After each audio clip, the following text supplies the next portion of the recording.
Hi friends, மாரம்படி புனித பெரியவந்தனியார் கோயில் திருவிழாவுக்கு போயிருந்தபோது நான் ரொம்ப சந்தோஷமா இருந்தேன். ஒரு 2 வாரத்துக்கு முன்னாடி மதுரையிலேருந்து நம்மளோட சப்ஸ்கிரைபர் நம்மளோட வீட்டுக்கு வந்துட்டு, திருவிழா அன்னைக்கு நாங்க மாரம்படியில கெடா வெட்டுறோம், நீங்க வந்துருங்கன்னு சொல்லியிருந்தாங்க. அன்னைக்கு சொன்னது மட்டும் இல்லாம, திருவிழா அன்னைக்கே கால் பண்ணி நீங்க வாங்க சிஸ்டர், வாங்க சிஸ்டர்ன்னு சொல்லிக்கிட்டே இருந்தாங்க. அதனால தான் நாங்க போயிருந்தோம். அங்க போனதுக்கு அப்புறம் தான் தெரியும், ஒரே குடும்பத்தை சேர்ந்து இத்தனை பேர் நம்மளோட வீடியோஸ் பார்க்குறாங்க அப்படின்னு சொல்லிட்டு, அவங்க எல்லாத்தையும் நேர்ல பார்த்தது எங்களுக்கு ரொம்ப சந்தோஷம்.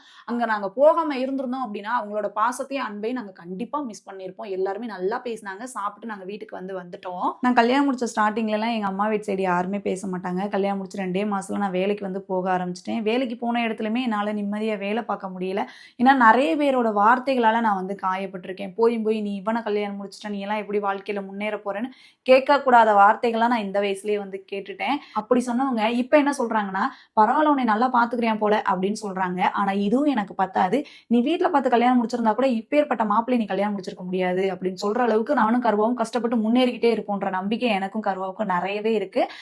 உங்களோட லவ் அண்ட் சப்போர்ட்டுக்கு ரொம்ப நன்றி. உண்மையிலே இந்த குடும்பத்தை பார்த்ததுல எங்களுக்கு ரொம்ப சந்தோஷம். மினி பிளாக் பிடிச்சுன்னா சப்போர்ட் பண்ணுங்க. நெக்ஸ்ட் மினி பிளாக்ல பார்க்கலாம். டாடா.